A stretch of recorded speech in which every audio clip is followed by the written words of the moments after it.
Hi Austin, I'm Sandra Bravo, a licensed professional counselor and part of the Austin Wellness Collective. I'm Pam Hallmark. I have a master's degree in chaplaincy and pastoral care, and I will be a chaplain resident at a hospital in North Carolina.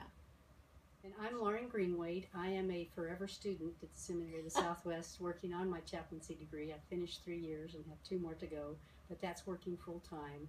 I am also a program director where I get to practice as a chaplain with running a daycare center for people with Alzheimer and dementia and working with their caregivers. What is a chaplain? Someone that is trained to sojourn with you with compassion and non-judgment when you're going through difficult times in your life and asking existential type questions. Existential questions, everybody asks them a lot. You just may not know that you've asked yourself an existential question. An existential question is something like, why is this happening to me? Or what did I do to deserve this? Where can I find a chaplain? Well, you can find chaplains in hospitals, prisons. You can also find them in airports, in larger airports, police departments, fire departments. You can find them in forestry organizations, hospice chaplains. Anything else? There's schools, Yeah. corporations, Universities. There's places you wouldn't even think of. Yeah. It's worth always asking because they're there to help as a neutral body. Yeah. And so, Lauren, tell me, who would go to a chaplain?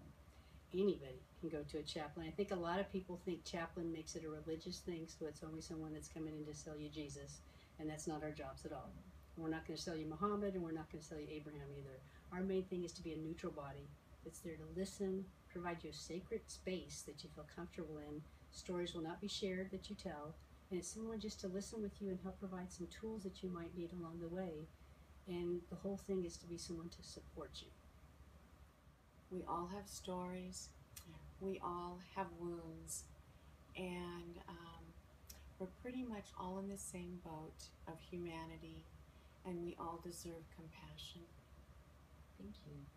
And I love it because I get to sit with my caregivers who are taking care of people that have one of the cruelest diseases in the world, dementia or Alzheimer's, and get to listen to them and help them to know they're not alone, and that help provide them some tools of how to take care of themselves and support groups and be a resource for them. And that all is all pastoral care, which is part of chaplaincy. And one of my lovely resources is Facebook. It actually has a chaplaincy page. And I was reading that someone posted on there, I need to do a Wiccan funeral, please help me. And they got 1 million helpful pieces of advice from everybody on how to do it. And that's where I don't know every religion, but I want to be open to every religion because that's what we're supposed to help do and provide. So thank you both for sharing this with Austin and the world. We'll see you next week, Austin.